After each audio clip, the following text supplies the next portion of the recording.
Peace, HHDG. We're on another episode of HHDG Media, the podcast. And shout out to everyone right now tuning in through our YouTube channel, as well as our Facebook group, HHDG, which is Hip Hop Discussion Group. And as always, as you can see on the bottom banner, we have our website there where you can check out the latest music we put up there. Also, our written interviews.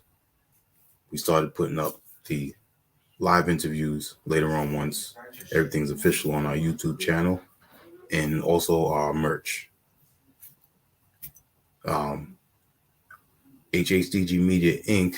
consists of 5 members. You know, we family, we friends, and that consists of Rock Vader KB, T Smith, the Mayor, Skelly Top, and myself, Wiki. For tonight, we have 2 very talented brothers who have shown, a true meaning of a bond and friendship. No matter what goes on in life, they're still there for each other, and I salute them for that. Music is why we're here today, but also just being two solid human beings as well. And they dropped a dope album on November 24th called The Cost of Doing Business. And that title really, really speaks volumes of these two. Repping North Carolina in Durham. And they how would I say it? They've been on a brief hiatus. They had a dope debut that came out about 5 years ago, and they also have some dope solo work. And when it comes to production as well, if you know about North Carolina, you already know about Ninth Wonder, Justice League, Kazi, Legacy, the Away Team. One of these members has definitely been affiliated, doing work with some of the people I just mentioned. And his production is the type that when you hear that, you're going to make that stink face like, ooh. And with the other member, his lyrics can paint perfect imagery of things going on in life. And he has that wordplay that if you go sit back and listen to it, you're going to want to rewind it. You might have missed something. I know I missed something the first time I listened to the album. I had to go back and listen to it again. And just the chemistry, the synergy that the two of them have is one of the reasons why, if you haven't heard the cost of doing business, definitely need to go check that out. So without further ado, I'd like to introduce K Hill. What's two? And also Precyce Politix, also known as Stallone and Weathers. Yes, sir. Yes, sir. That intro was love. That intro was beautiful, bro. Like, yeah, that's like crazy. You know for real. Like, you really, really know. You really, really know what's up, and that's gonna make this interview that much more better, man. Like, I'm happy to be here. Let's get it. Appreciate that. Definitely. Absolutely.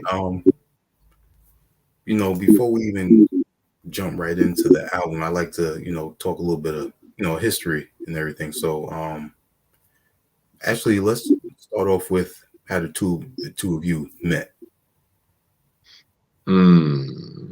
You want to take this one, Kay, or you want me to get that? I don't know, man. I mean, I got like 2 or 3 versions of how we met. You know what I'm saying? I mean, I don't know. I remember hearing you before I actually met you. I could tell the world about the first time I ever heard you, but when it comes to the first time I ever met you, like, I get caught up between 2 different scenarios. Okay.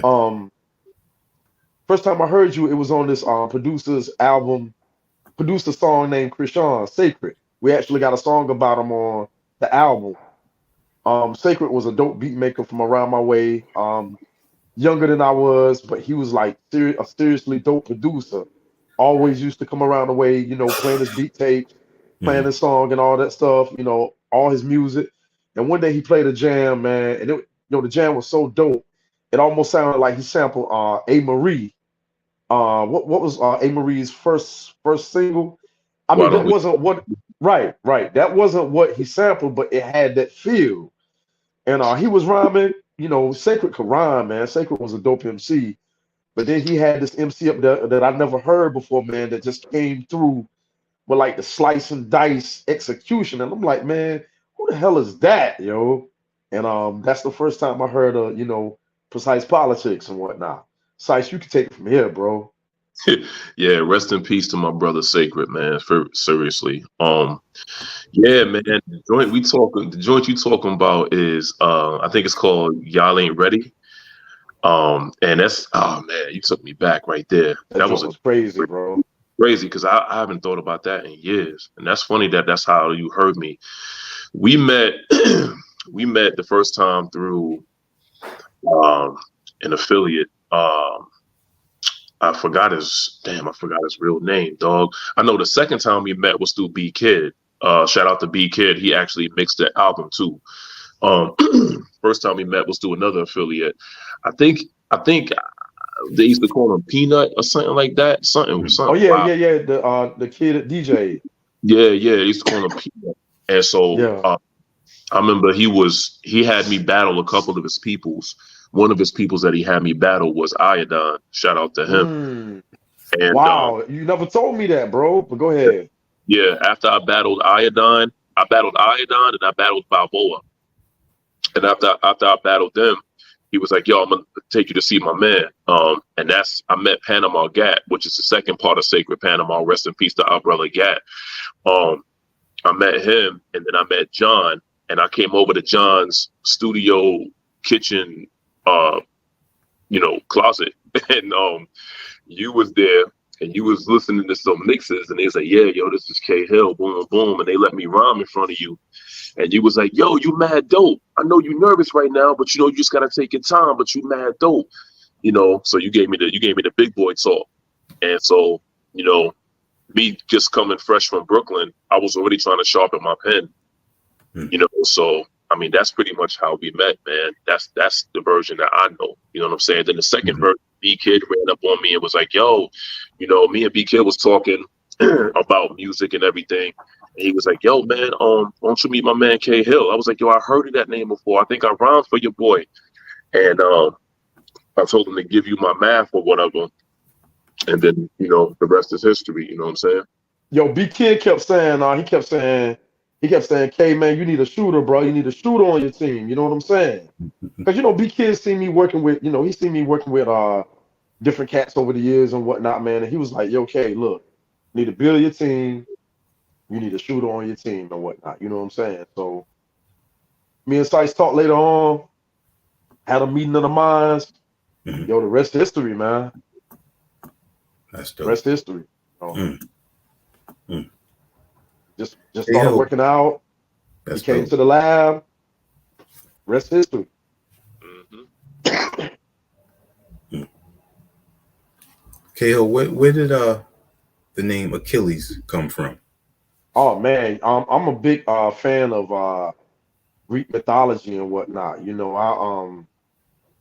I compare it to comic books. I love the Zeus, Thor, Hmm. you know, Norse gods and all that stuff, Asgard and all that. Like I just been a big fan. And Achilles, man, was like a battle tested warrior. You know what I'm saying? If you ever seen the movie Troy, Mm.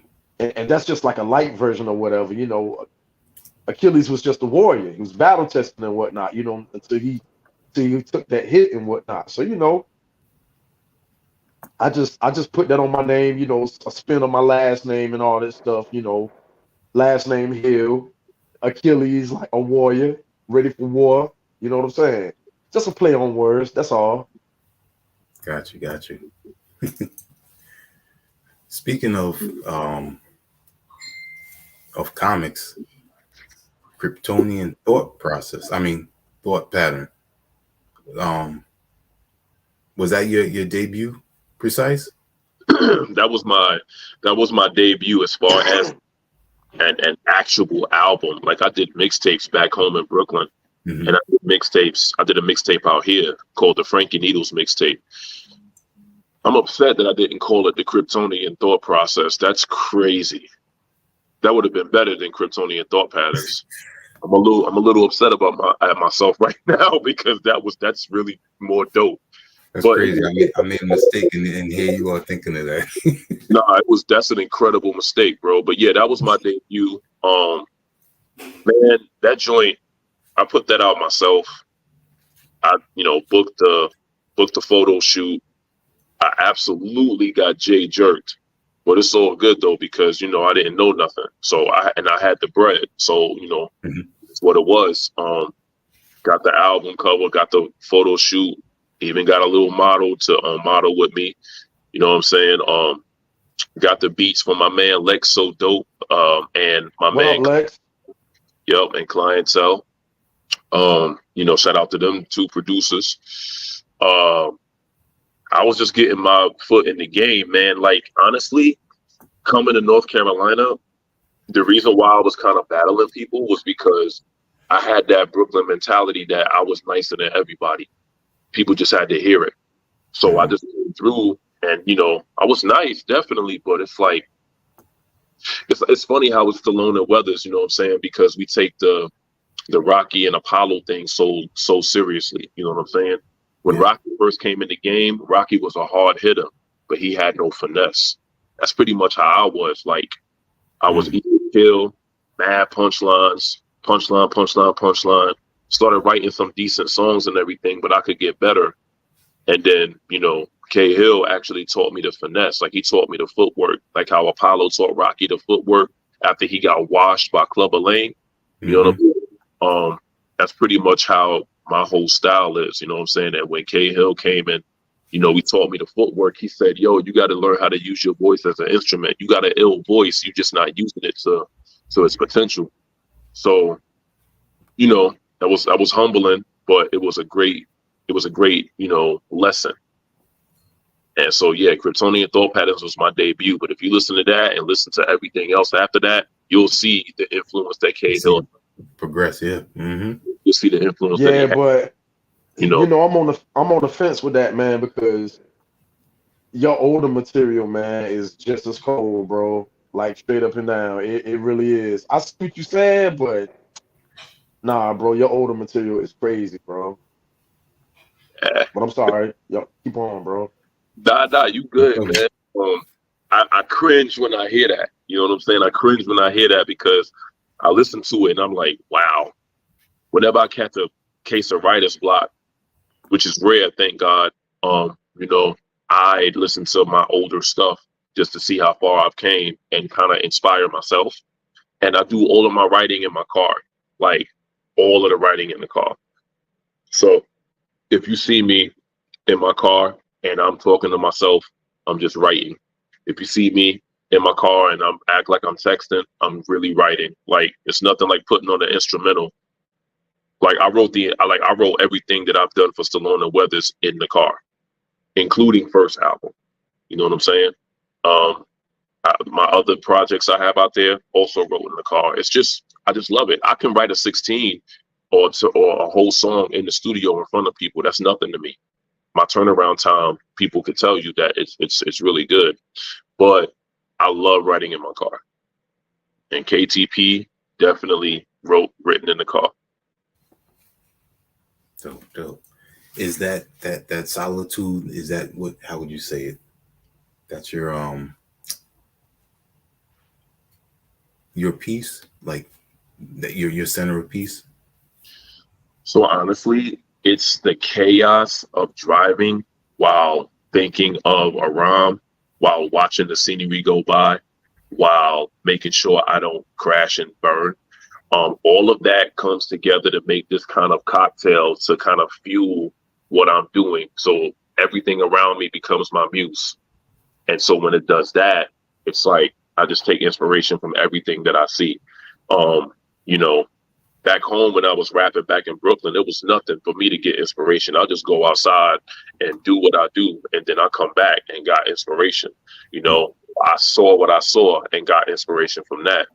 I had a lot of family members heavy into this, that, and the third. No name, no blame. So I used to, see what I saw, and it was easy to write because I couldn't really talk to nobody about it. So it was easy for me to write. I actually started out as writing poetry. Like I actually started out doing poetry. And from that, I started doing rapping because I heard instrumentals and I was like, this is ridiculous. And this is really dope. I want to do this. And so that's where that came from. That's dope. Your journey from Brooklyn to North Carolina, was that a specific reason for that? Yeah. So I have family here. My mother, she's originally from here, and my dad's from South Carolina. So I was born and raised in Brooklyn. So I was really one of the only Brooklyn kids that was still saying yes, ma'am, no, ma'am, yes, sir, no, sir, and saying grace at the table in the lunchroom while everybody was wilding out in school. You know what I'm saying? So I was real different. But everybody loved my mother for that because everybody loved Miss Ethel. Come over to the crib, get the real biscuits. Like there was some people in the hood that never knew what a real biscuit was. They thought the biscuit was, you know what I'm saying? They thought the biscuit was only the ratchet, so they didn't know what a real fluffy biscuit made with such love was. You know what I'm saying? So had my friends getting like fiends. They was like, "Yo, your mom's making biscuits, son. What's good, yo? I'm trying to come over." But then my dad was also heavy in the streets too. So it's like everybody knew, Mr. Duke. Everybody knew Duke. You know what I'm saying? So it's like we had respect from both sides. Like my mother would, walk down the hood and people would be like, "How you doing, Miss Ethel?" They would chill. You know what I'm saying? They kind of put the weed out or, hide it or something like that. They would stop shooting dice, let her walk. You know what I'm saying? They would carry the groceries and all of that. And me, I'm sitting there with the huge glasses. And I'm like, yo, this is crazy. Like she's making like some of the hardest dudes out here, like just soft and chill. And it's like she raised the whole block. So everything was everything. You know what I'm saying? It was a time to be alive, man. I'm from the old Brooklyn. I'm not from the today Brooklyn. I'm from the old Brooklyn. You know what I'm saying? Before the coffee shops and the mayonnaise shops and the poodles getting walked down the street with the shoes on, all that. I see it every day while I'm at work. Yeah. It's crazy. Yeah. Yeah. I love hearing stories like that because there's sometimes your character is similar to mine because there's people that have asked me if my grandparents raised me at times, but all of my grandparents at some point lived in Staten Island most of my childhood, and they all from the South, Mississippi, North Carolina, South Carolina, St. Thomas. Yeah, man. Southern raising is crazy, man. Like, I think that's what my mother and father was super, super great, man. I mean, I don't ever want people to think that I did what I did in the streets because of lack of parents, and that's not even the case.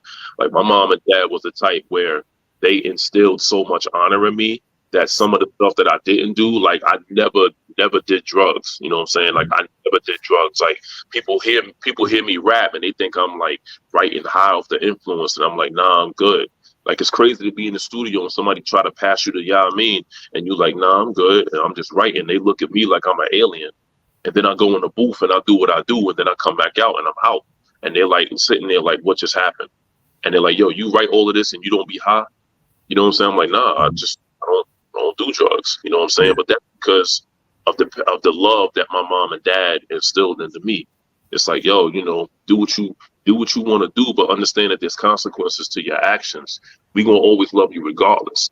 So if somebody tell you like that, all you want to do is make them proud, right? So it's like, nah, cool with the drugs. Plus, drug use kind of run through my family too. So I done seen it. I was scared straight before scared straight was a thing. You know what I'm saying? As far as the drugs go, plus I was a kid and I snorted a pixie stick watching Scarface with my brother, and he let me do it, and it got me mad sick, and so that stopped. The drug usage career too. Snorted a big stick, and my whole face was on fire. So yeah, I had a crazy. I'm telling you, I could write a book about. I could write a book called "Dumb Stuff, Don't Do It" by Michael. You know what I'm saying? Man, the Second siblings time I be heard that having some story, crazy bro. stuff though. What'd you say? It's the second time I heard that story, bro. What? Godly, man. Me sniffing the Pick, picture stick? yeah, I thought you was bugging at first, but you brought it back. Wow. Mm-hmm. Kale, tell us a little bit about your childhood. Any musicians, anything like that? Yeah. Father side of the family, bunch of gospel musicians and whatnot. Grandmother, my grandmother and my aunt wrote their own music. I ain't found it out till later. I found out after my grandma passed away that she actually cut a record, you know. But yeah, man, just in church heavy on both sides of my family. But on my father's side of the family, like they really, taught me how to play drums and whatnot. Aunt was fluent in piano. Mm-hmm. Grandmother, like I said, constantly just rehearsing every night and whatnot at the kitchen table. And I picked it up. But I was raised by my mother and my other grandmother, who grew up who I grew up with on the other side of town. In the projects and stuff like that. That's how I got into hip hop and all that stuff. So I just took my musicianship, blended it with the other side and came up with what I got now. You know what I'm saying? So, no stories about me getting in trouble or nothing like that. You know what I'm saying? I was in AG classes and all that crazy stuff, It's just nothing wild, bro. My mother was crazy, so I was scared to get in trouble. You know what I'm saying? And yo, bro, we just the average kid. Ran track, all that good stuff. Like no wild stories, dog. Like here I am. You know what I'm saying? How long did you run track? I ran track 10th grade, 11th grade, 12th grade, 3 years. Dope. Any specialty?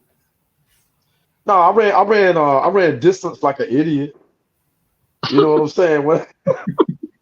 When I should have been sprinting, I ran distance like an idiot. I was all right, but by the time I got into it, man, I was trying to do the girl thing at the same time, and the Gotcha. two things don't mix, man. Mm-hmm. I mean, if you know what's good, man, you know what you can't do and what you can do before a track practice or a track meet and whatnot. You know what I'm saying? So my career was short lived. I was also a band geek too, so Okay. yeah. You was playing the flute, son? Bro, I played percussion, played the quads, you know what I'm saying? Played the drums. Mr. Flo is my teacher and whatnot, you know what I'm saying? So yeah. Nice. Man. Mm-hmm. Yo, sorry I let you down. You know what I'm saying? Who? Let who Sorry I down? let you down, man, but that's all I got, baby. Nah, That's that's all I good. got. You good? Nah, You mean that's a lot? yeah. We the Yeah. yin, bruh. We the yin and the yang, son. Word up. So for you, Cahill, What you got? was it the production first or the MCing? Gosh, it was the MCing first. I played around with it, but I was really serious with the production because I was in band. When I first started doing production, I was in band. I was learning how to read music. So I tried to start learning how to make beats and whatnot. Mm-hmm. And I didn't have anybody to teach me how to make beats, so I tried to figure it out myself. My mother, she got me a 4-track, Vestax 4-track, and I didn't know that there was a such thing as a programmable drum machine. So the first drum machine I had the 4 pads on it.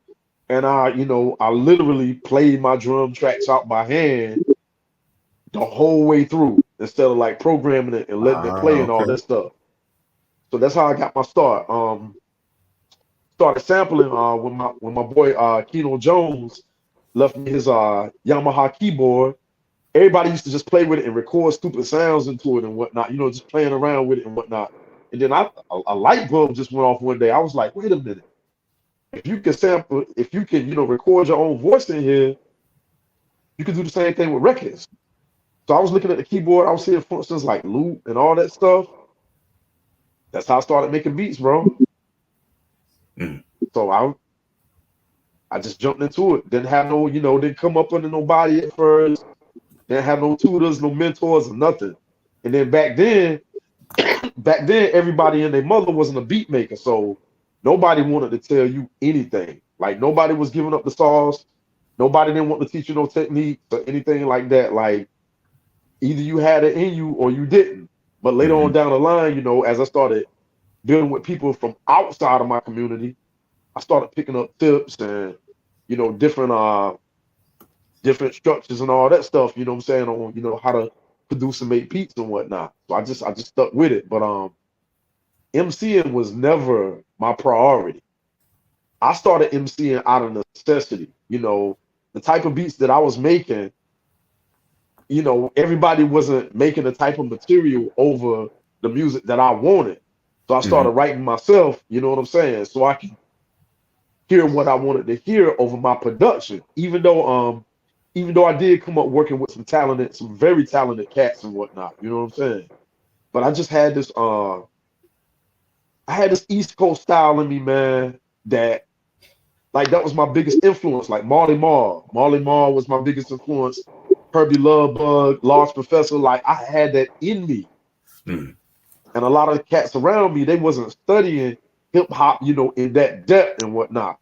So they didn't know what I was talking about when I was like, when I was trying to make certain types of songs, you know what I'm saying? So that's why I started writing. Mm. And then I met an East Coast MC for real. But anyway, let's go. There you go. Come on. Is Kickaverse music group still a thing?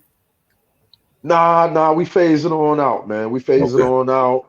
You know what I'm saying? We just gonna oh no, that was something I came up with as a kid, you know what I'm saying? Grew up with it, brought it with me and whatnot. And then I'm like, you know what? It's time to let this part of me go.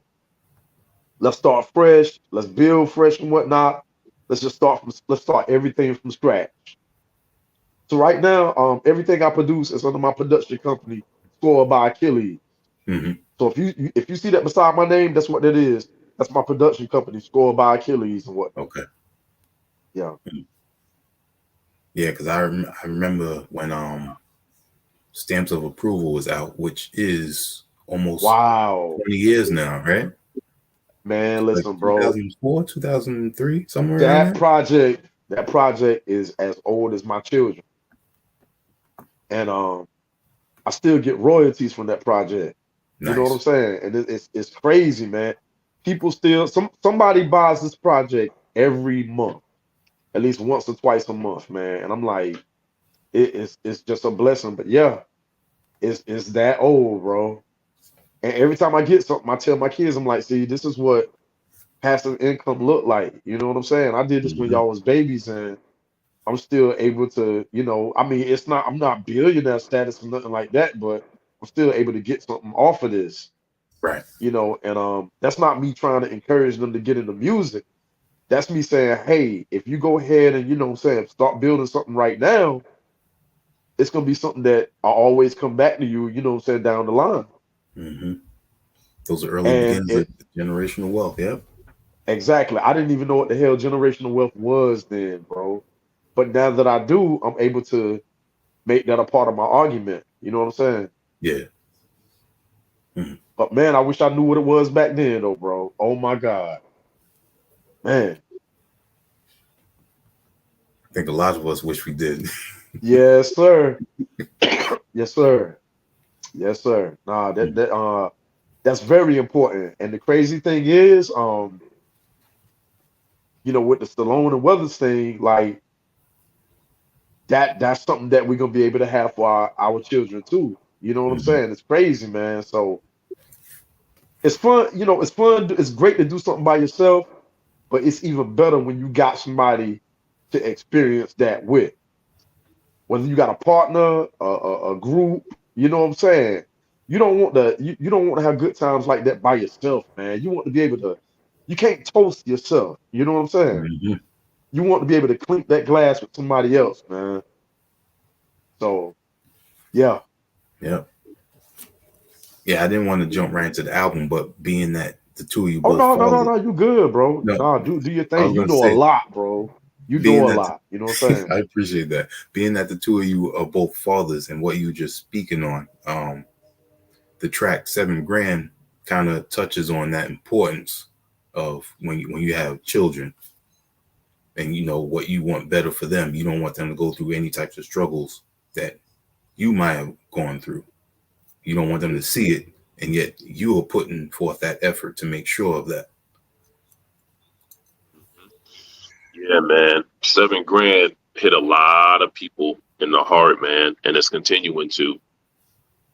And I think that's just we do anything for our kids. You know what I'm saying? Um, and it's a hell of a situation to be in. You know what I'm saying? And then it's a hell of a lot of strength for the guy to make the decision that he made. I ain't trying to spoil nothing for anybody. Go check out 7 grand. But yeah, man. I mean, it's a heck of a joint, man, and generational wealth, and I mean, real talk. K Hill's a great father. You know what I'm saying? I'm just gonna go ahead and put that out there. I watched it for years. He's a great dad, and my dad is a great dad. So it's like I don't have any excuse to not be a great dad. I mean, let alone that I love my son. You can pretty much listen to my discography and you can pinpoint when my son was born because my Yeah. whole pen game changed. My degree changed. My hustle changed. Like going to get it, the way that I go about things. Everything changed because of that little heartbeat that I first heard. From there it was on. Like I even said it. I even said it on Gloves in the Summer. You know what I'm saying? Before I let my little man starve, I turned cannibal. You know what I'm saying? My son's birth turned me to a different type of animal. You know what I'm saying? So it's like those those bars right there just tell you everything that I'm feeling. It's like no matter what, my little man's gonna eat, even if I gotta eat you. You know what I'm saying? Like that's just how it is. He just turned me into a different type of animal. He made me a better man, a better artist, you know, just a better servant of God, just a better everything. You know what I'm saying? So we ain't gonna get into the album yet. We gonna let you steer the boat, and then you take us where you want to take us, bro, and then we'll get to the album eventually. You know what I'm saying? But yeah, But thank you for but I mentioning will this. say this though. I'm sorry, Sice, I ain't mean to cut you. Go I ahead. will say this though. 7 grand almost didn't make the album, bro. That's the crazy part, yo. Oh, That was a last minute decision. really? So really, like it almost didn't make the album. Not that it was a bad song by any means, but it almost didn't make the album. And people love that joint. Hmm. So yeah, Man. that's that. You know what I'm saying? Now, in the beginning of the intro, I mentioned, some noteworthy people from North Carolina hip hop, but there's some others that you have worked with, like OC from NC, um, Drugs Beats. Um, tell us how that whole link came with some of these people that y'all work with. Um, uh, for me, real talk. For me, it was just hearsay. Mm. Like, I literally brought it back to the streets. Like, I had people talking like, yo, you hear about this dude named Sice? This dude named Precyce Politix. Yo, you hear about this dude? This dude's nice. You're from New York. You need to come check. You need to check him out. And a lot of links were made at this spot named Deep South, man. Mm. Deep South was the not even gonna say the first club that I performed in North Carolina, but it was official, man. It was like the gym. You go out there and you flex your joints. You know what I'm saying? You work out. You work on what you need to work on. And if you were good at what you did business wise, you got money back. You know what I'm saying? Like I never took a loss at Deep South. You know what I'm saying? You know, rest in power to that place, because then it, you know, it's shut down or whatever. But Deep South was awesome, man. And everybody knew about Deep South, man, no matter where you were from. People in Greensboro knew about Deep South. You know what I'm saying? So just going there, doing my thing and watching people perform, getting, like, I learned from everybody. Then when we go outside, God forbid a cypher breakout, because I'm jumping in there both Tims first. And then when you hear me, then it's like, who that kid? And then there's another, the NC State cipher. You know what I'm saying? Shout out to them. I used to go out there and rhyme.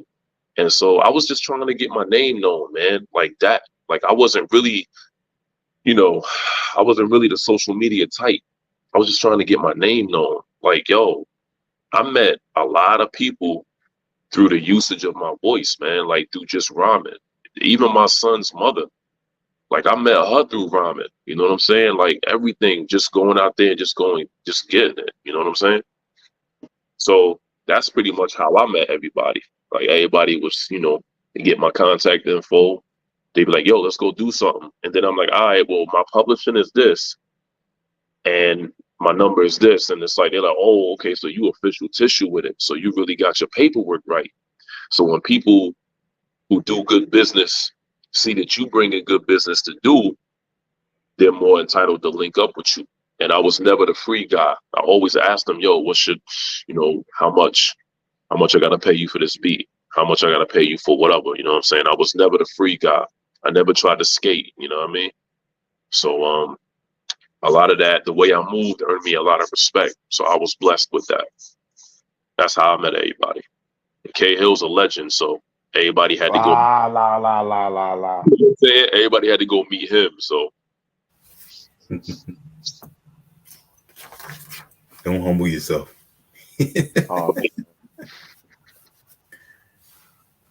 Precyce is definitely a legend, bro.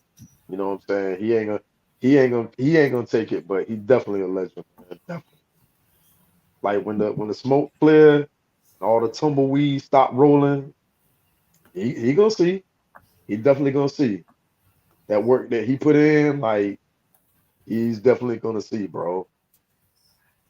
He's the legend, bro. Like for real.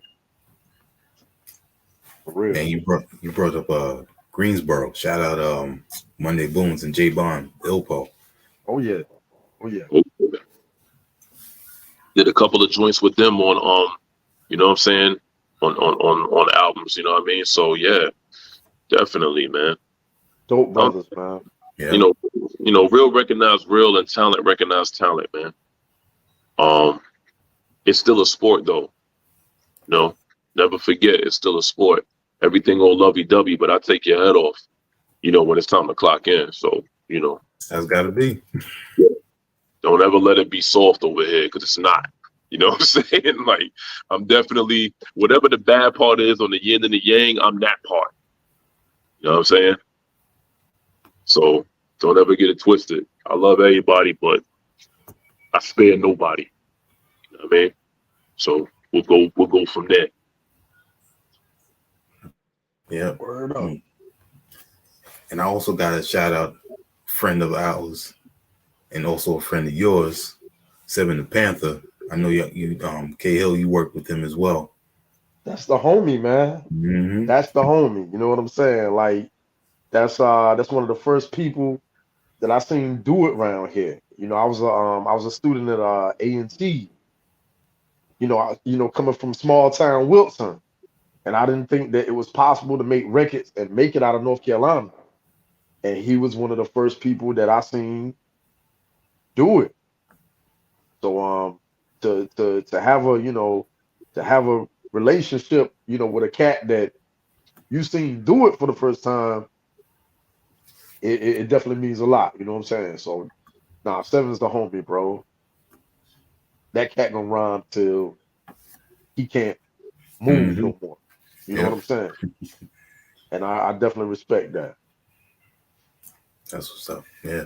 Word up. I got the chance to actually see him when I went down to Greensboro a few years back. Oh yeah. The stage is his home. The stage is his home, bro. It really is. It truly is, yo.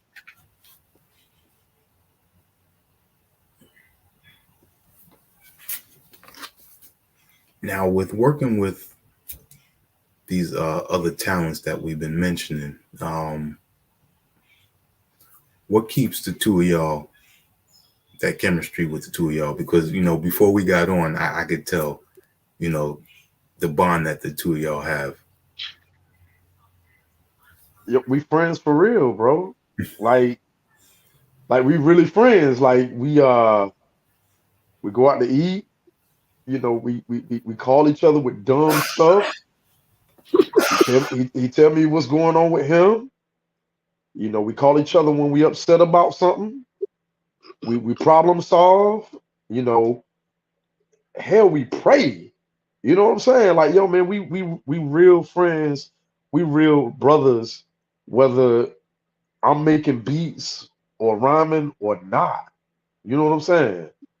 And I can't say that about a lot of people that I work with. You know what I'm saying? So there's a real friendship here. So that's why whatever chemistry you see, that's why that exists. You know what I'm saying? Yeah, it's like I don't mind being a little brother to him. You know what I'm saying? Like I don't mind that at all. You know, I got an ego. You know what I'm saying? I definitely got an ego. But it's like I also look up to him too. You know what I'm saying? Like I look up to him in this music game. But then as I got to know him, I started looking up to him as a man. Like I'm like, yo, does he really be handling his biz? You know what I'm saying? Like that's crazy. Like and he stopped me from making some dumb decisions. Like I can honestly sit here and tell you that there's been a time or two K Hill stopped me from going to jail. You know what I'm saying? Because he stopped me from making crazy decisions. You know what I'm saying? Um, it's just funny how God puts certain people in your life Mm-hmm. because He's trying to steer you into the right path. You still got free will, but it's like a parent. It's like nah, go over here. You see what your man doing. You, Mm-hmm. you know what I'm saying? So it's like I look up to him, man. So yeah, we talk. We problem solve, like he said. We both went through some real stuff. Um, some stuff some stuff you won't. You know what I'm saying? We both went through some real stuff, but we was there for each other. You know what I mean? And that means a lot. It's like anybody could pull a trigger for you, and anybody can die for you, but would they pretty much make sure that you still living that good, like live with you, like yo, whatever you going through, bro, I'm there. You know what I'm saying? I might not know everything that you're going through. I might not have experienced everything you went through. I might not even understand what you're going through, but you never got to go through it alone. So when you got a cat like that in your corner, you're going to bring your best. You're going to bring your best. You know what I'm saying? And me being a little brother, like I'm going to always try to, make my big brothers proud. Like I don't call everybody my big bro. You know what I'm saying? Like I got real brothers that's bloodline that I don't call my big bro. I got one brother that I call big bro that's in my bloodline. You know what I'm saying? Because he was a big bro to me. So it's like if I tell you that you my big bro, I don't just say that lightly. Like I don't even say I say peace brother to people, you know what I'm saying? Because black men, we brothers, whatever, but I don't call everybody my big bro or my bro. You know what I'm saying? So family ain't always blood, and blood ain't always family. So like you understand that, then you I feel understand, like that. you know what I mean? So it's like, you learn about your circle, and as you learn about them, they get smaller and smaller. But the ones that stay in your circle after the shortening, what I call, is that's the real ones. That's the real ones for you. That's the day ones. You know what I'm saying? Everybody else that gets cut off is the cost of doing business. So, you know. There you go. Mm. And with that being said, let's give the people some visuals with gloves in the summer. Mm, mm, mm, mm, mm.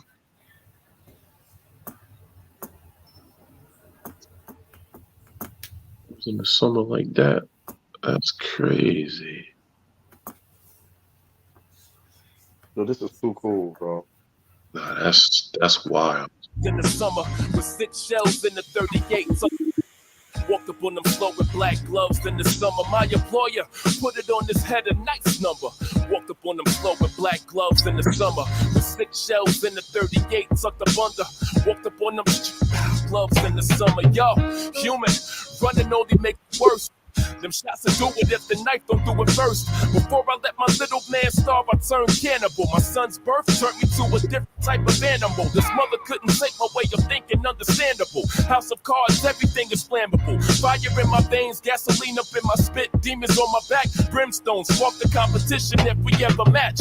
Safety first now, 40 with the broken latch. Put one in the chamber, only when it's time to rock. I couldn't trust it, but fell in love with it when I clutched it. My brother's superstitious, to this day he never touched it. I had to handle something for so and so, then I had to toss it. That's when I caught the 38 that was under the faucet. I let a couple sink and you fit it, then let it drip. If you caught it, then be on the same tick. Get your blick, employer, put it on his head, a nice number. Walked up on them slow with black gloves in the summer with 6 shells in the 38, tucked up under. Walked up on them slow with black gloves in the summer. My employer put it on his head, a nice number. Walked up on them slow with black gloves in the summer with 6 shells in the 38, tucked up under. Walked up on them gloves in the summer. Break the box, cut them off in your jaw. Now chew on that one. A living legend with the 57 on them. Talking mono instrumentals, heavy stepping on them for the culture. A stomach shot to give your man a different kind of ulcer. Delivering on sight from the whip like it's Uber. Pray for me. It's the heaven for the shooter, praise God. If there isn't, bury me with twin Rugers, praise God. Go to hell and empty both mags and Judas, praise God. Woo! Woo! Maybe then you'll let me in your palace. The black man's plight the phallus. I sip from the chalice of the root of all evil and sin, so I can see my little man and family eating again. I blow a hole in niggas for them presidents like the Secret Service. If you ain't talking money to us, then the speech is worthless. Back to the block, 38 by the buckle. And if there's money on your head, then I'ma let it touch. My employer put it on his head, a nice number. Walked up on them slow with black gloves in the summer with 6 shells in the 38, tucked up under. Walked up on them slow with black gloves in the summer. My employer put it on his head, a nice number. Walked up on them slow with black gloves in the summer with 6 shells in the 38, tucked up under. Walked up on them bow, bow, bow. $1,000 mic. $1,000 mic. That's crazy. I gotta get used to seeing stuff. Loves in the summer. Well, we decided on the visual that because that fit the song perfectly. So I direct all of the videos. Mm-hmm. I've directed some videos for other artists as well. You know what I'm saying? And shout out to Major Green. Major Green shot that video. You know what I'm saying? He was the cameraman. And shout out to my man Jermaine White. He's the actor. That brother also, graduated from NYU for filmmaking. Mm-hmm. So, I surround myself with dope people, man, and dope talents. Everybody around me makes me dope. So, with that being said, I direct all the videos, and yeah, man, the visual, the write-up, everything just came to me while I was writing the song, and I kept listening to the song, and I was like, yeah, we can do this and we can do that. And yeah, man, it just came together. Praise God, it just came together. Dope. Man. So now that we on the topic of the cost of doing business, you started off the album with when you were on DJ Clips and DJ Ridge's Rap Is Out of Control when you were up here. That was when in February, right, of this year? Mm-hmm. And you really did do your homework. Yeah, it was February of this year.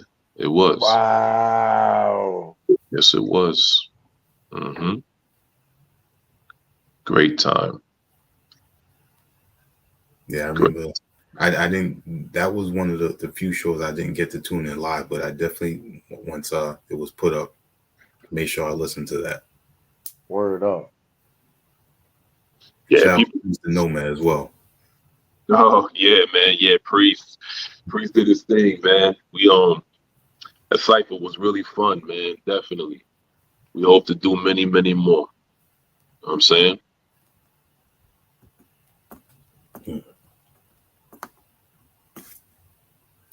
With the album title and the way the album plays out, and knowing about the hiatus, and you explaining about the bond of younger brother, older brother type of relationship. Just how just let us know how everything came to be, and how did you know it was time to put out your next album? Okay, you want to start it off, bro? Nah, cause I ain't got an answer for that, yo. So, you know, you hear me talk about God a lot. Even when I talk my ignorant stuff, you hear me talk about God a lot. You know what I'm saying? Because I'm proof that there's God. You know what I mean? Because I should have been out of here twice. The first time was on some street stuff, allegedly. You know what I'm saying? Definitely allegedly. Gotta throw that out there. Second time was the car accident that me and Drugs Beats survived. Shout out to Drugs Beats. Walk Again tells you about that. You know what I'm saying? Like, spun 7 times, flipped over and all of that, had to learn how to walk again. I literally wrote Walk Again while I was learning how to walk again. I got metal in my legs. And if you heard the freestyle at Rap Is Out of Control, you know what I do with that. But yeah, I got metal in my legs and had to learn how to walk again. So learning how to walk again is a metaphor. You know what I'm saying? No matter what you go through, you gotta learn how to walk again. You know what I'm saying? Man, after I got into that car accident, everybody heard about it, whatever. Hill heard about it. And like I swallowed my pride, man. I just reached out, called him, you know what I'm saying? And he was like, yo, you good, son? You know what I'm saying? Whatever. I was like, yo, come over, man. Come over to the crib, man. Let's chop it up or whatever. I'm laid up in the bed, my, legs still healing, you know what I'm saying? I got all types of metal on my leg, and we just sat and we talked, man. And I was like, yo, man, I don't want to leave this earth without doing another Stallone and Weathers, bro. Like, we had so much potential. Like, everybody was loving the first joint, He was like, man, Boogie, let's see how the chemistry is, man. I'll throw you a couple of joints. We'll see what's up. You know what I mean? He was very receptive, which was cool. I didn't think it was going to be like that. But one of the first joints he sent me was Walk Again. And then the other joint he sent me, you actually sent me $7,000 in one of those packets, I believe. And we were just writing, trying to get back to the old chemistry that we had. And we obviously improved on that, but the speed of the improvement was crazy because we were both at different places. Like, I've done a lot to try to prove my name while we was on hiatus. I didn't just sit there and, just sit on my hands. You know what I'm saying? I did a lot. So I got better in a lot of fields. So I had more to bring to the table this time. And, his beats, you already know K-Hill beats is crazy. So Yep. just the perfect canvas for me to jot down my pain. And it just means a lot, man. It meant so much to me that we did this album. Like, yo, this album right here means the world to me because of everything behind it. No disrespect to any producers that I ever worked with, because if I worked with you, then I rocks with you. You know what I'm saying? I'm not trying to put nobody down. I worked with dope producers, Drugs Beats, Skates Beats, Fire. the Shortcut, my man Treble Maker in Brooklyn. Fire. Yeah, with some dope producers, man. So it's like I don't ever want to put anybody down. But it's like, yo, this right here, man, it's like you making joints with your brother and it's well received. And it's like y'all believed in each other so much that y'all had to remind each other of who you were even when the other person didn't believe in themselves. This is the product of brotherhood right here. You know what I'm saying? This is when y'all bury the hatchet, y'all grow up. Well, I had to grow up. He was already grown. You know what I'm saying? And it's like you understand what you really had. And I ain't even talking about the music. I'm talking about the brotherhood. You know what I'm saying? So this right here means a lot to me. It means the world to me, you know? And then my son, he's 6 years old. Like, his favorite song is Walk Again. And to me, that's God, bro. Like, it gotta be. You know what I'm saying? Like, with all the dumb stuff that I did, and I promised myself that I really wouldn't curse too much in interviews because I know my son's going to research me one day and be like, let me see how Pop really got busy. And he'll pull up these interviews and maybe I can show him how to conduct himself in any type of situation. Like, you ain't got to land your points home with a lot of F-bombs and all of that. I saved that for the booth.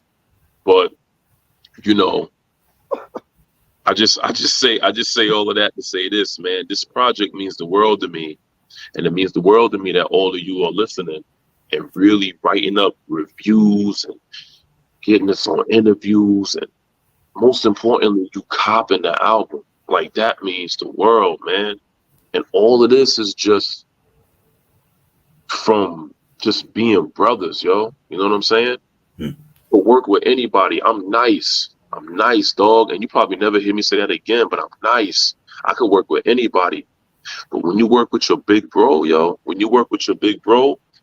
that's when everything comes together. And that's where you get that chemistry. It don't sound like a producer and a rapper. It sounds like a duo.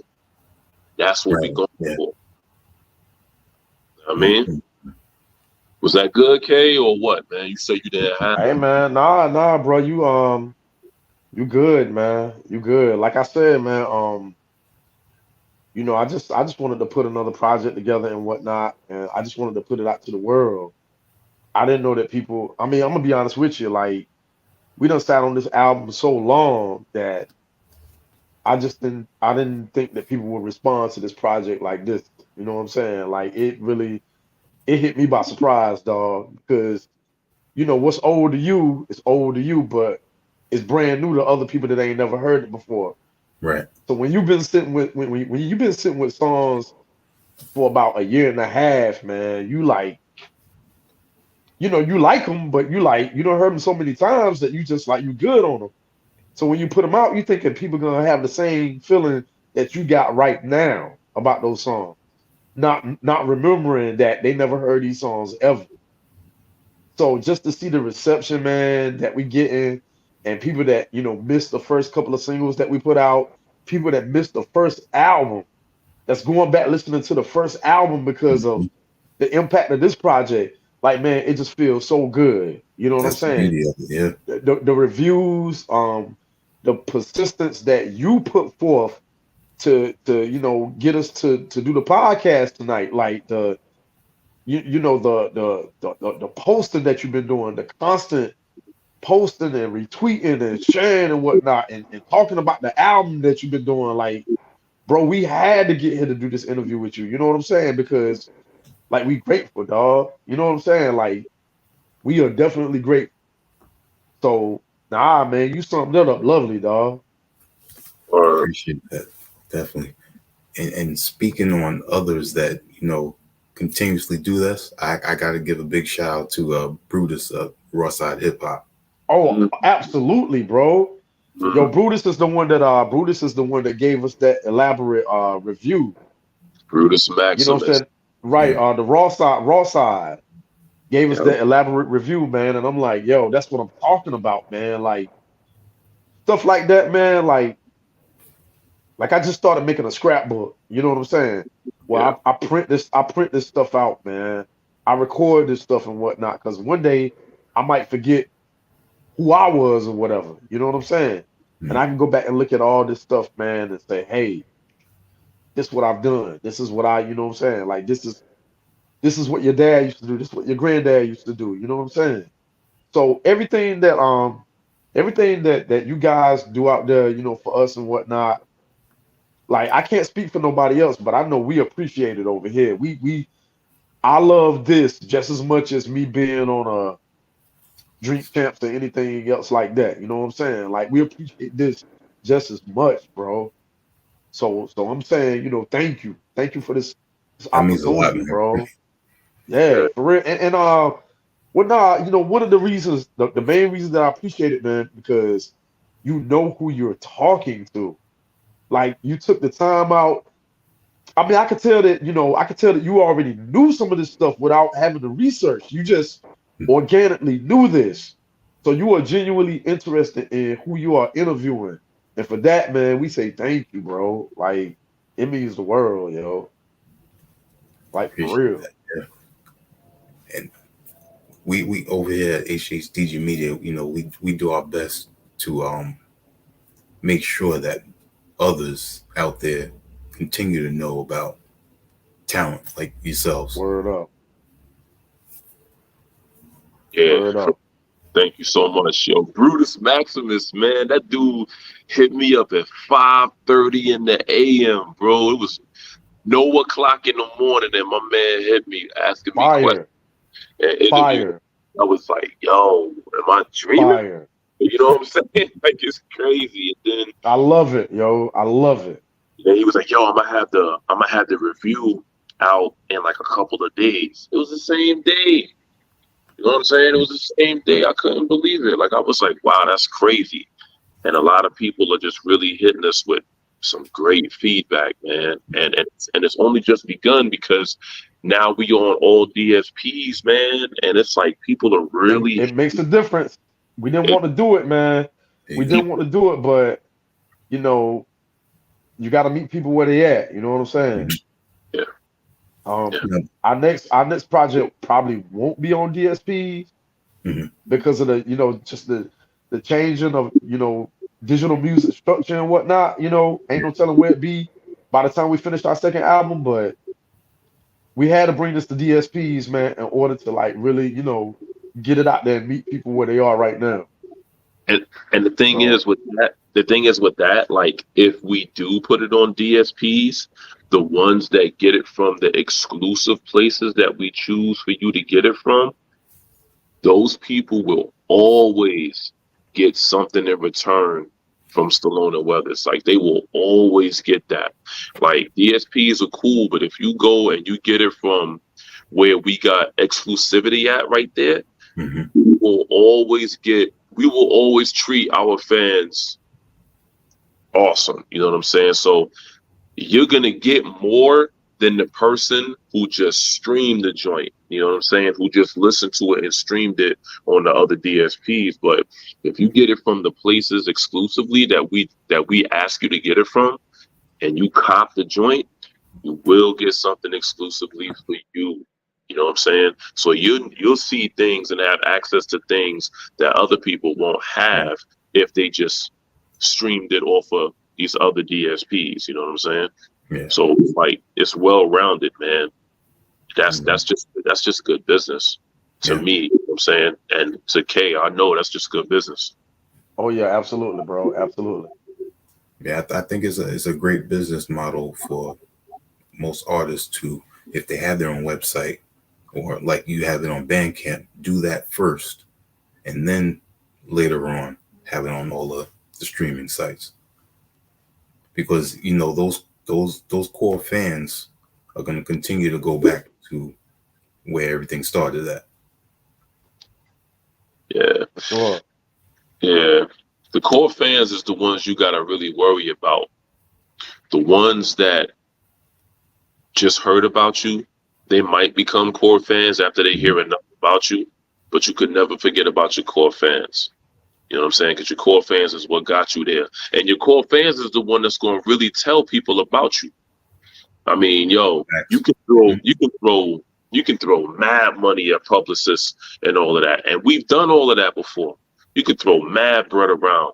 But that word of mouth, though, when you got an album dope enough to your man talking about that to you or to somebody else while y'all going to go get a slice of pizza, or you remember when albums used to be so dope back in the day, you used to get dressed to them joints? Like, you know what I'm saying? I used to throw on only built for Cuban links, throw on my Timbs and throw on my pants and my shirt, of course in different order. But Yeah. like, you know what I'm saying? Like, you know, getting dressed and hop on the train. I'm Yeah. listening In the moment. Yeah. every moment, like you sweating out, like, you know what I'm saying? Like I remember, each song on Only Built for Cuban Links, which is, my favorite album, by the way, each song has a core memory unlocked with it whenever I listen to it. You know what I'm saying? I remember my man, No Name, No Blame, got snuffed while I was listening to Knowledge God, and we was on Church Avenue and he got rocked. And I'm sitting there listening to Knowledge God. He was like, fake stole in their drinks. Oh, yo, we just got rocked. You know, say in front of the train station. He ain't gonna want to remember that, but Pepperidge Farm remembers. You know what I'm saying? Like I remember when that happened. And it's like certain songs I remember, I remember being in Harlem listening to Ice Cream and trying to kick it with this chick. And you know what I'm saying? And she turned me down. She broke my heart, but it's all good. When I get famous, I'm gonna go back to her. But like, yeah, man, I remember just each memory. That's how I want our album to be. I want our album to remember, like, unlock memories for people. Like, I remember when I heard Gloves in the Summer and I was playing basketball and I dropped like 30 on these cats. Like, that's the mark of good music and good albums, especially in this popcorn time we in now, where something is hot for 1 week and then the next week going on to something else. Yep. Now I'm gonna tell one of my stories. Please. I've been a big boot camp fan, since the beginning. So back then, going to the store on new release Tuesdays, not Fridays like they are now, and picked up Nocturnal. So as I'm listening to it, I'm going through the artwork and everything, and they had the mail order form in there for the Helter Skelter Glow in the Dark T-shirt and the Duck Down Man T-shirt. So I put my order in for that and everything, and got my stuff. Was rocking that like the whole summer, and one of the times I wore it was at the Puerto Rican Day Parade. I was wearing the Duck Down Man one. So, boot camp was big at this time. So a lot of people was thinking I was part of boot camp. Wow. Wow. That's dope. They think every man at the Puerto Rican Day Parade is famous somehow. I lived off of that. Keep going though. Keep going. Man. So being that you have a track called the Smith & Wesson tape, what's your favorite Smith & Wesson track? Wow. I gotta take glasses off on that one. My favorite Smith & Wesson tape, my favorite Smith & Wesson joint, bro. Oh my God. You threw a monkey wrench in me right then, because it's hard for me to pick, because I love Smith & Wesson so much, man. Of course, Stone is the way of the walk, you know what I'm saying? But it's like, let's get it on. Oh my God. One time, session at the doghouse. Woo! Listen, the whole Shining album, man.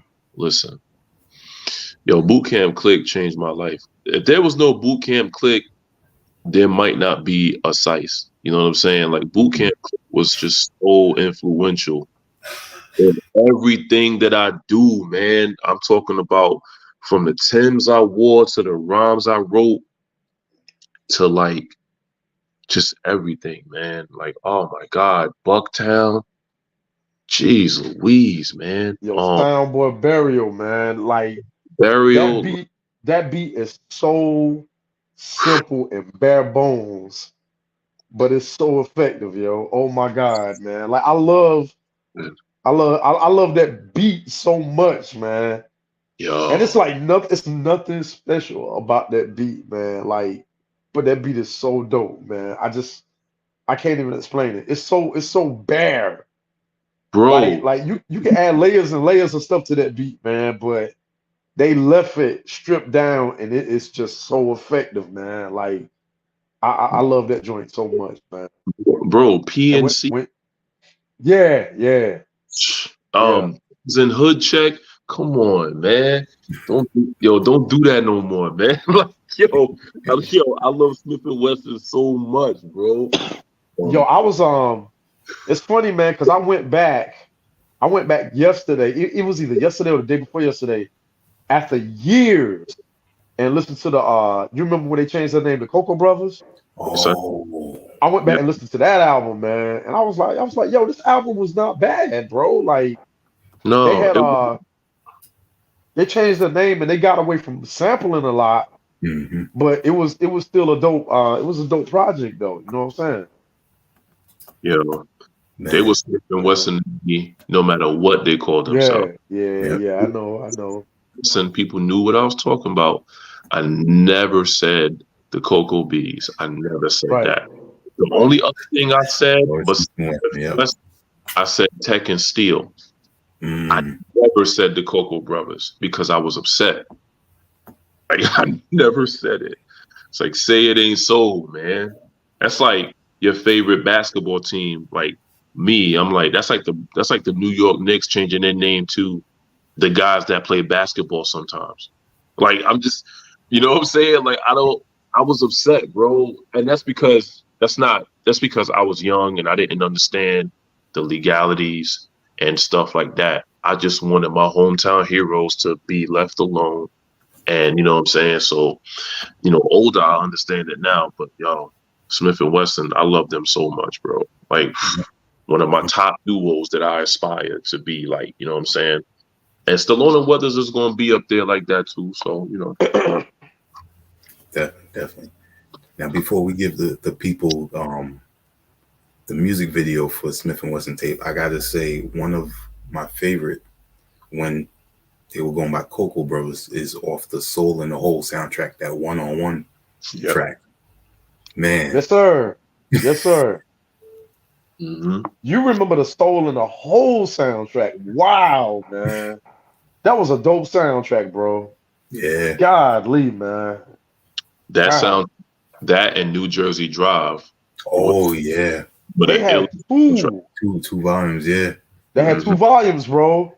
That Heavy D slid on Heavy D just man, we lost some good ones, bro. Listen, man. Yes, sir. Now y'all got me wanting to break that out tonight, bro. Godly.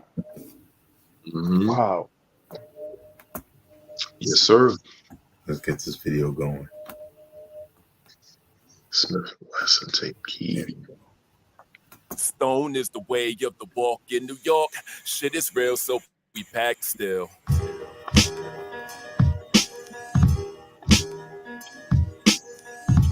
Stone is the way of the walk in New York.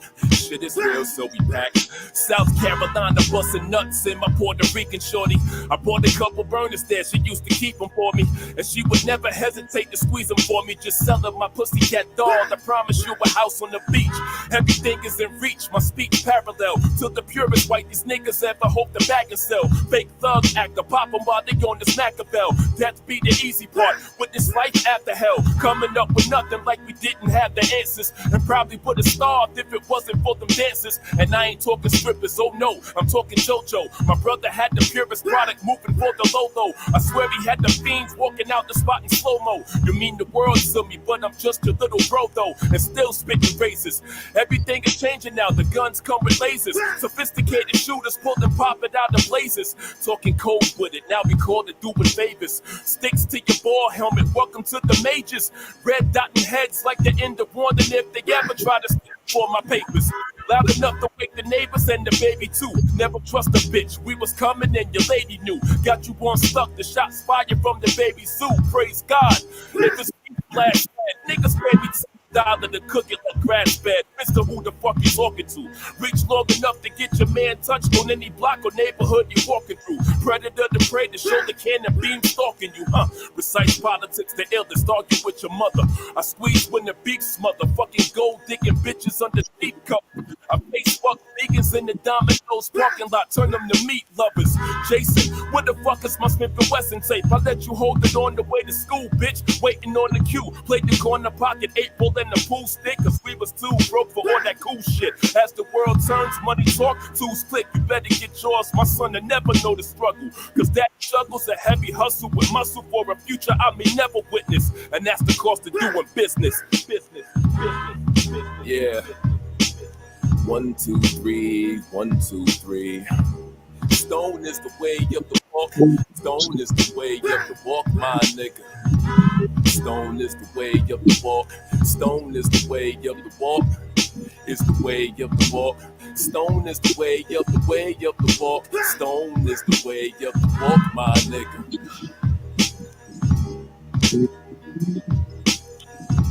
Stone is the way of the walk in New York. Shit is real, so we pack still. Man, Jack is crazy. Mm.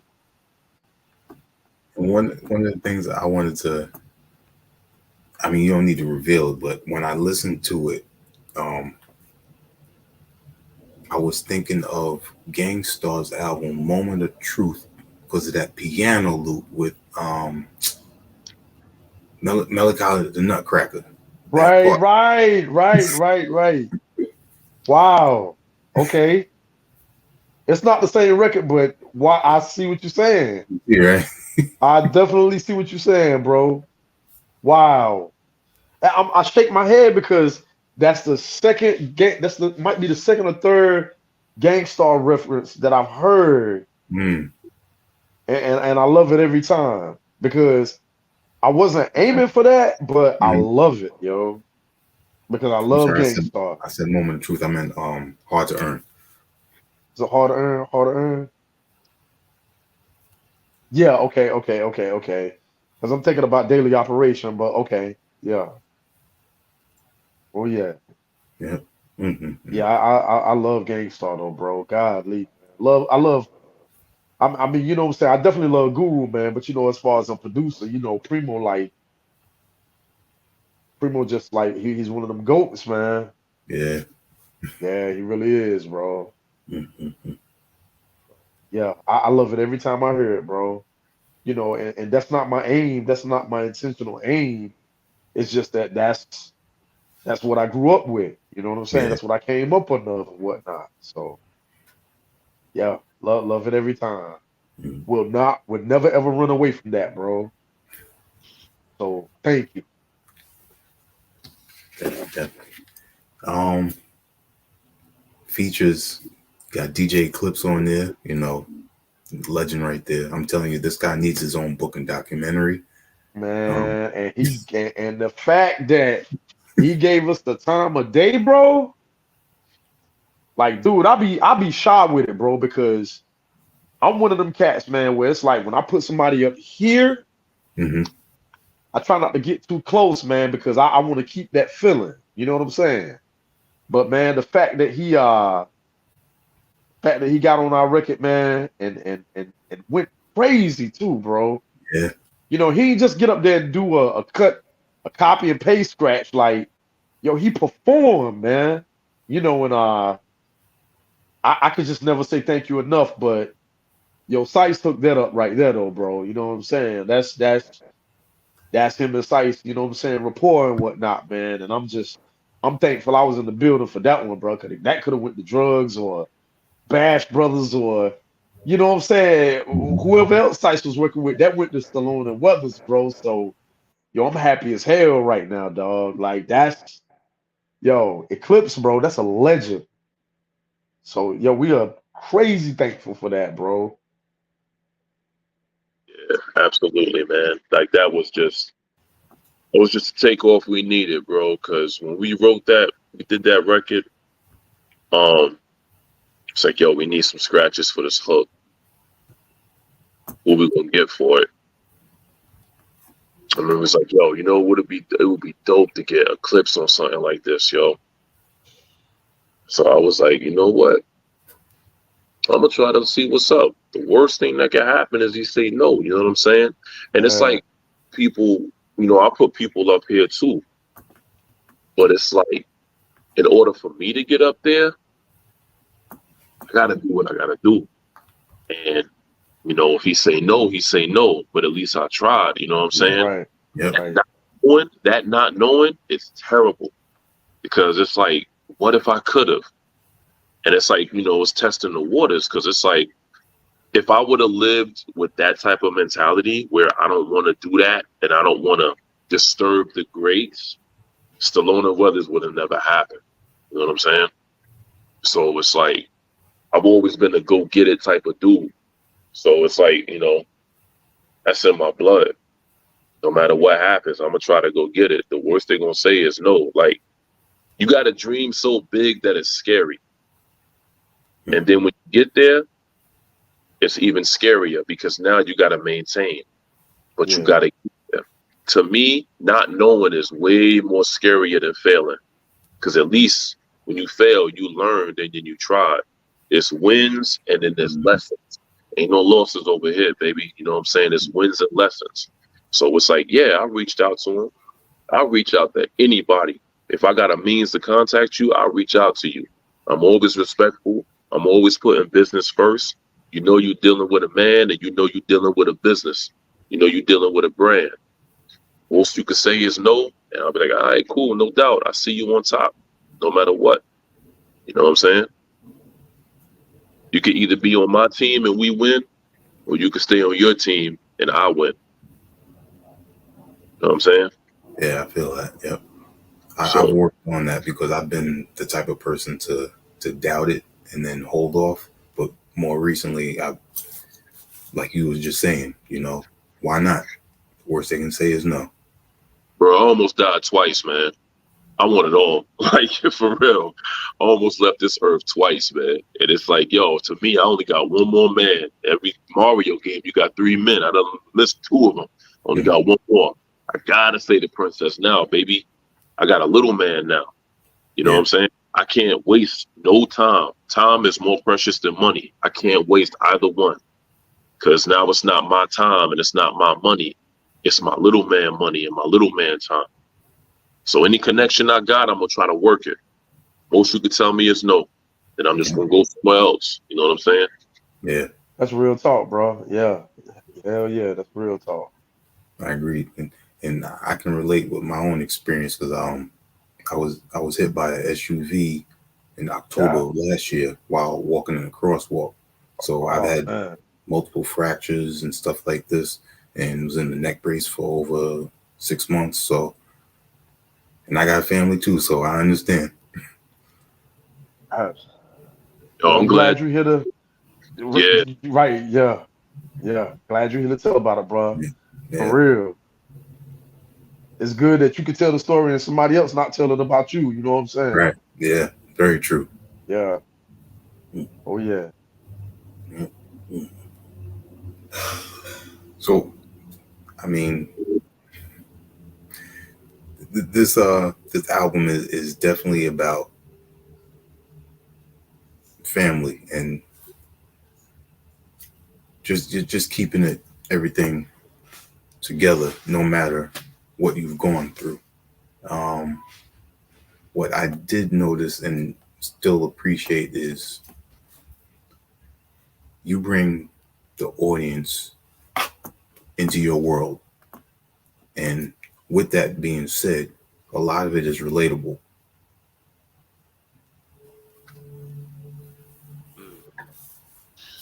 yo, it's the canvas, bro. It's K Hill. You know what I'm saying? It's a different energy with K. You know what I mean? I mean, I gotta be really on my theme with K. I gotta really be on my grown man. You know what I'm saying? It's just like that to me. I gotta be on my dean, man. And it's like I'm now that I'm getting older, it's just I could pretty much turn a lot of things into song, and it's like that's a blessing in itself. Cause somebody out there went through what I went through, or know somebody that knows somebody that knows somebody, you know what I'm saying, that went through that. And like you said, it's when you say it's relatable, to me, that's better than you telling me that I'm nice. You know what I'm saying? Because being relatable, man, to me, that's what gets fans. Being nice sells records, but being relatable, that gets core fans. It's like if I can't relate to you, I can't rock with you. You know what I'm saying? Talk. That's it. Yeah. You know, Definitely. OC from DITC rocking on convertible steez. that's all K, Crazy. bro. That's K Hill right there, son. That's all K. Hey, bro. Once again, man, blessing, bro. Blessing. I've been working with OC for like a year and a half now. You know, I work with him on a lot of material, you know what I'm saying, that he work on and whatnot. You know, we chop it up like at least 3 times a month.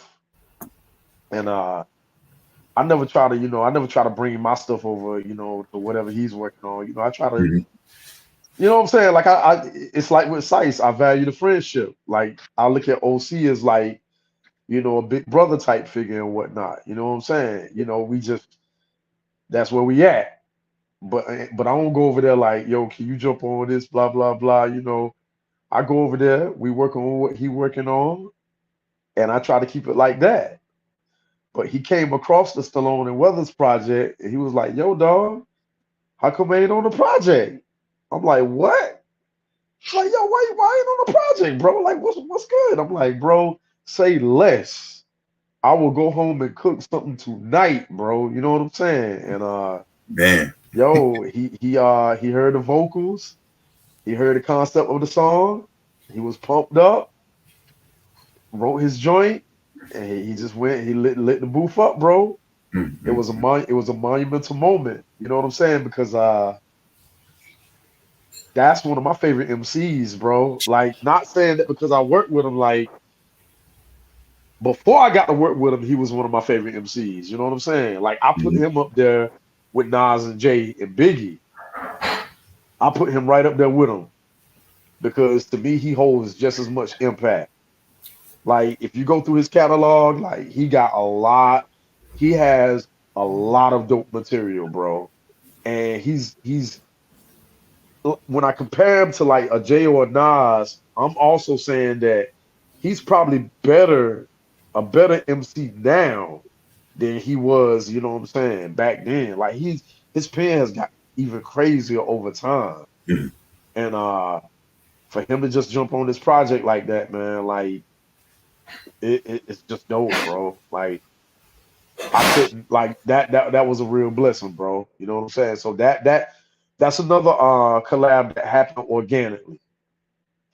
And I'm happy to be able to say that happened organically. Nothing was flown in. I went to pick the verse up myself, you know what I'm saying? Recorded it, all that stuff, right there. So that was organic, bro. So yeah, and that happened. All him and the Clips did, they just we already had the salt and pepper, man. They just brought in the hot sauce and Heinz 57 or whatever, you know what I'm saying? Yeah, Yeah. definitely. Man, Yeah, and bro. OC recently, he's been blessing the people with some joints. Just this week on his Bandcamp, he put the Jules instrumentals up there, Right. and also the bonus EP from Let me Jules. ask you something about that. Have you ever heard any of them joints that's on the bonus EP? Just one. That's I it. ain't heard none of them joints, yo. I'm sitting here like, yo, you been holding this? Wow, man. But that's what I'm saying, man. Like, for a cat to drop something like that, knowing that they was just on your project, like, Mm, it's nuts, man. It's nuts, and I'm thankful, bro. I really am. Try not to ever ride coattails or nothing like that, man. But if you got a connection and they allow you to use it, like you be a fool not to. You know what I'm saying? yeah, And it was a good service for the people too, man. It was a good treat for the people that, supported our project too. Like, hey, you supported us, you get to hear this. You know what I'm saying? So that's what we're gonna always do though. We're gonna always try to make it good for our listeners and whatnot. Always, bro. If we go get collabs, they're gonna be stellar.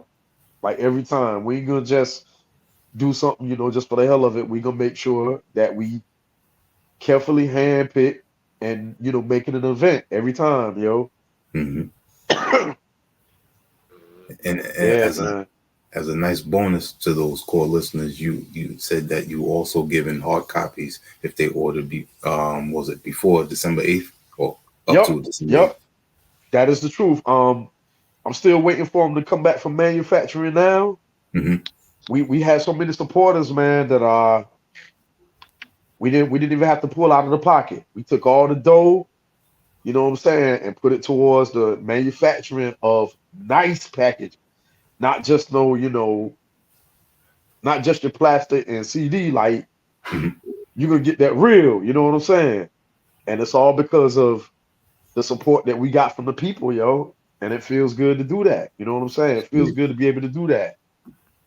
So we ain't billionaires yet, you know what I'm saying? We taking it, we putting it back into the work, man. Because I feel like, especially with it going to DSPs, that anybody who pull tangible money out of their tangible pockets deserve tangible product. You know what I'm saying? So yeah, we definitely had to do that for the people, yo. definitely.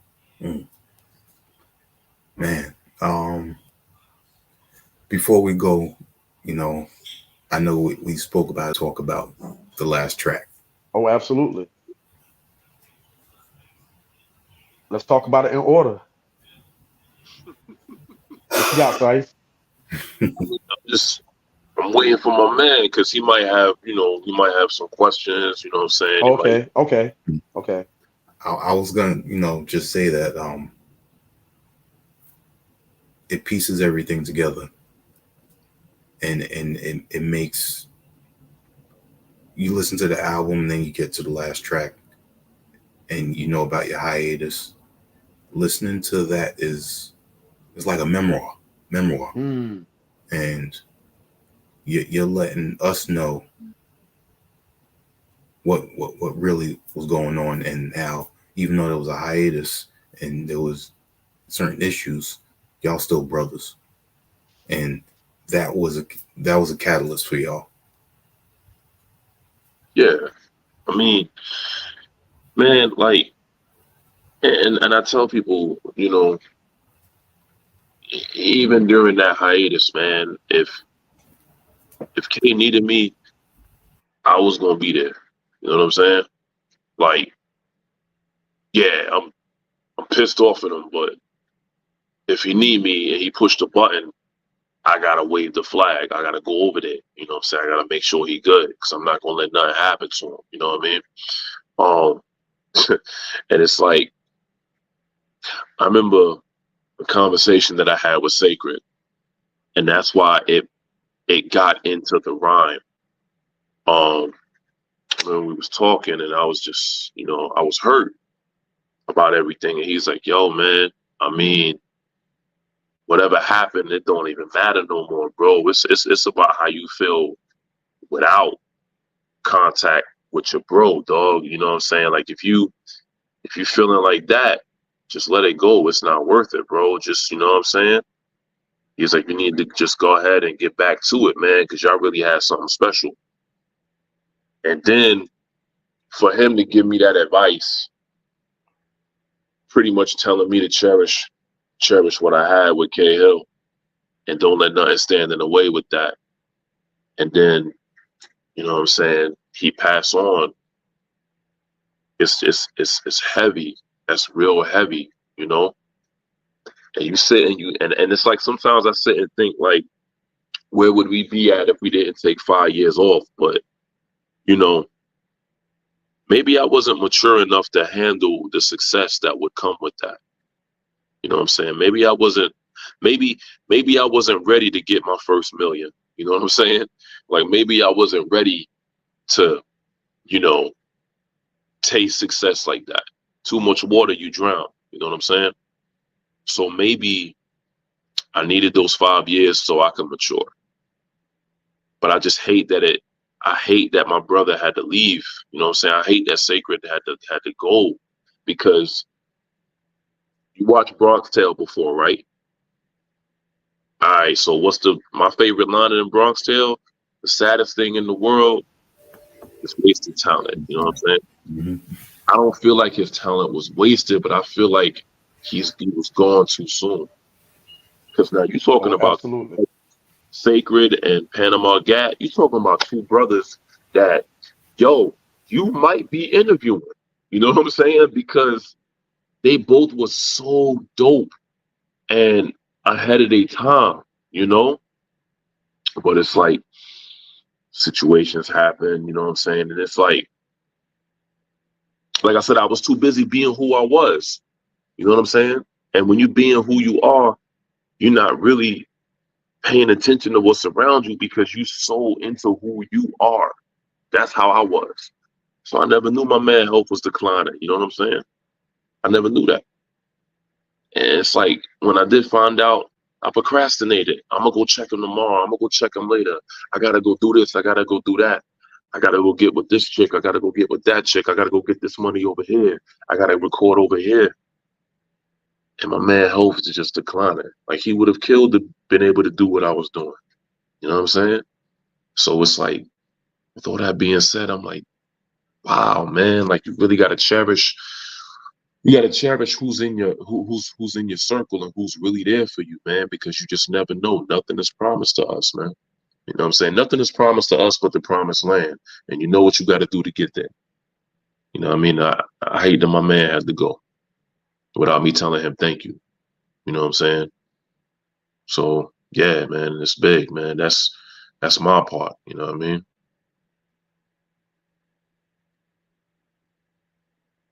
Yeah, man. And I mean, as far as my part, man, it's similar, you know, but all it is with me and Panama, it's like we just grew apart or whatever. He went through a couple of things or whatever, you know, that had him in a situation. And while he was going through that, you know what I'm saying, I was just starting a family and whatnot, you know. So by the time he came home, man, I was deep into the family life and whatnot. I had moved to Durham, you know, just being a family man. Then got deep into my music career and whatnot. And cats just grew apart and whatnot. And so by the time I was, you know what I'm saying, getting around to, getting reacquainted with him, he was already gone. I never got to say goodbye. But we came up together. We produced together. You know, he was a dope beat maker, a dope MC. We had a little crew together and whatnot, Insomnia City. He helped me with my first project, my first compilation project, The Banquet. Like he was just dope, man. And we just never got to get back together to, just not even to make music, man, just to kick it. You know what I'm saying? And yeah, he got killed in a car wreck. You know, he ran into a tree or whatever, and I just never got to say goodbye. But the beat actually comes from an old song that he had back in the day called "Find Me." And what I did, I found a sample, recreated the beat, put my little twist on it and whatnot, and dedicated my verse to him and one of our other group members who I lost, named Key Bless, Keysron Walker, rest in peace.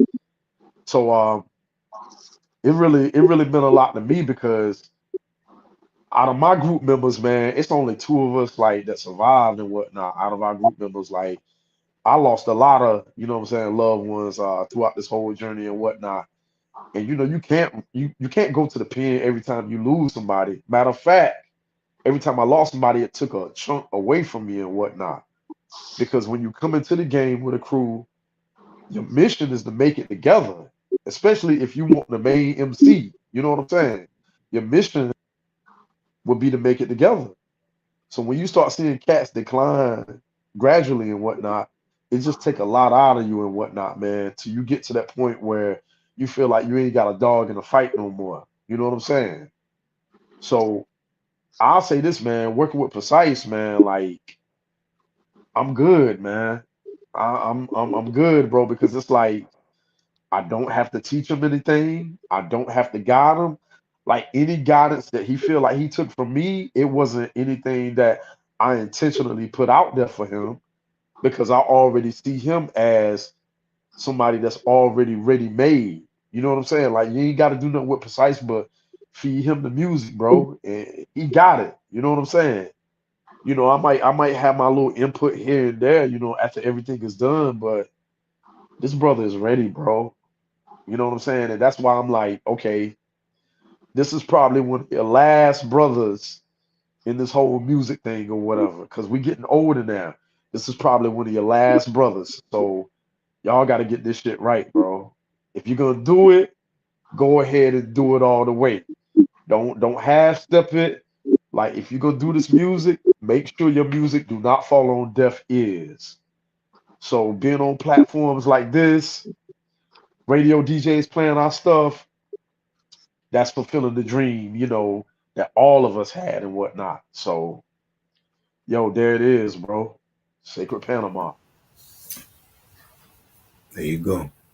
You know, that's a perfect way to end this interview. You know, much respect to y'all. Cost of doing business is out right now, and Word up. I appreciate y'all taking the time to speak with me. And for everyone that's out there listening, go to the Bandcamp, and if you support, spread the word. You know, take advantage of social media. Don't complain about it. Yeah, Mm. man. And if y'all gonna stream the album, share the album. We don't care. Share it. Don't just stream it for yourself. Like share it. Share it. Share it on your phone. Share it on your social media. Share it in your email. Share it, yo. Like spread it. That's all we ask, bro. And understand that Stallone and Weathers, this ain't a one off. You know what I'm saying? Oh no. Oh no. It's gonna be Oh no. mad. There's gonna be mad projects from Stallone and Yeah, Weathers. Like, y'all done lit the match now, man. Like it's on. yeah, for real. Like you see me doing features with somebody crazy. You know what I'm saying? It's gonna say Precise Politics of Stallone and Weathers. You know what I mean? Because yo, man, these brands ain't nothing to play with, man. So we gotta keep doing what we doing, and we taking it back to when albums came out and you actually sweat them joints. You know what I'm saying? Next time you go get a haircut, I want you to talk to your barber, talk to your people in your barber shop, argue about Stallone and Weathers Yeah, being there what you you go. need, argue about it. Because, you know what I'm saying? Barbershop conversation has made me buy many albums or at least check them out. Yes, So, yeah, sir. you know, you want to see a change in music, you want to see a change in the industry, become the change. We decided to become the change that we wanted to see. And that's why we got the duo popping again. You become the change that you want to see and spread the word about the music that you think is worthy. And we'll see it turn around. You know what I mean? That's what it is. Definitely. Now, throughout this interview, I've been popping up, you know, some links for your Bandcamp. So Beautiful. everyone that's been tuning in and watching right now, they can go in the comments, or if you've seen it, go directly to your Bandcamp for that. Again, thank you, and you know, let everyone know where they can go and support, reach out to you, and you can give you shout outs. Yo, you can for Stallone and Weathers, you can go to StalloneandWeathers.com. As far as an individual, Tice, I mean, get yours off, dog. Get yours off first, dog. Because I need people to know where they could hit you up for beats that it's scored by Achilles. They need to know that, and they yo, need to man, I tell you, look, have their the best paperwork. thing for me, StalloneandWeathers.com. It'll lead you to everything else, yo. Definitely. Okay. Okay. I don't know if mine's set up like that or not yet. But Sice Boogie at It's at Sites Boogie on the gram. Facebook, you type in Precyce Politix, you get a couple of pages. They all mine. That's PRECYCE POLITIX. What you laughing at, dog? You know what I'm Hey, saying? bro, I'm just laughing, bro. You know what I mean? On the artist formerly known as Twitter, on X, X. You can do at Precyce. That's PRECYCE. So you can find me. You could DM me. You know what I'm saying? Let's work. You know what I'm saying? Long as you got your paperwork right, and you know that you're gonna have to spend some paper, let's work. You know. Yeah. You know what I'm saying? So that's what it is with me. That's how you can reach me. You know. And when you see us at shows and stuff rocking, come through and say what up, because yeah, it's how your paperwork right though. There it is.